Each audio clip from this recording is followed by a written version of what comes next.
Rihandru se bouavontuur.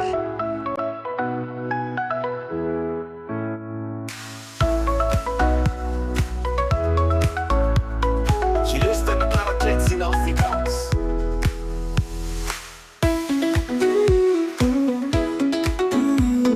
In 'n klein dorpie, nie te ver van hier nie, was daar 'n klein seentjie met blonde hare en helderblou oogies. Sy naam was Rihandru.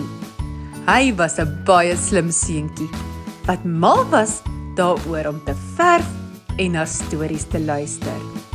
Sy gunsteling storie was die van die 3 varkies en die wolf wat probeer het om hul huise om te blaas.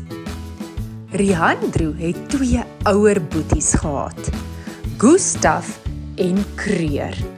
En hy was baie lief vir hulle. Hulle het altyd saam gespeel en gelag. Rihandru was ook baie lief vir sy toolbox en het elke dag met sy boor en ander gereedskap gespeel. Hy het gedroom om eendag die huis se dak te verf en alles in en om die huis reg te maak. Op 'n sonnige dag het Rihandru besluit om 'n nuwe avontuur aan te pak. Hy het sy toolbox gegryp en na die agterplaas gehardloop waar sy boeties besig was om 'n fort te bou. "Kom ons bou 'n huis soos die 3 varkies," het Rihandru uitgeroep. Gustav en Kreur het dadelik ingestem en hulle het begin bou. Hulle het 'n huis van strooi, 'n huis van hout en 'n huis van bakstene gebou. Rihandru het geweet dat die baksteenhuis die sterkste sou wees, net soos in die storie. Toe hulle klaar was, het hulle besluit om 'n speelietjie te speel. Gustav het die rol van die wolf gespeel en probeer om die huise om te blaas.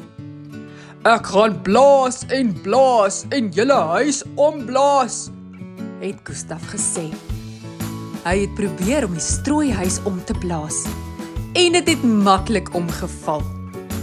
Toe het hy die houthuis probeer en dit het ook omgeval. Maar toe hy by die baksteenhuis kom, kon hy dit nie omblaas nie. Rihandru het gelag en gesê, "Sien julle, die baksteenhuis is die sterkste." Hulle het almal saam gelag en besluit om die baksteenhuis verder te versier. Rihandru het sy verf uitgehaal en die huis in helder kleure geverf. Daardie aand, toe hulle almal om die etenstafel gesit het Rihandru die storie van hul avontuur aan sy ouers vertel. Hulle het almal gelag en was trots op hoe slim en kreatief Rihandru was.